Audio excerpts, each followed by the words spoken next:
Какие проблемы?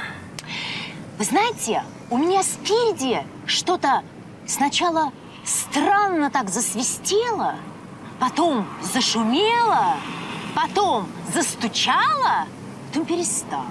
Ну, вы на всякий случай проверьте, что там. Ладно, проверим. О! Командир, а ты откуда?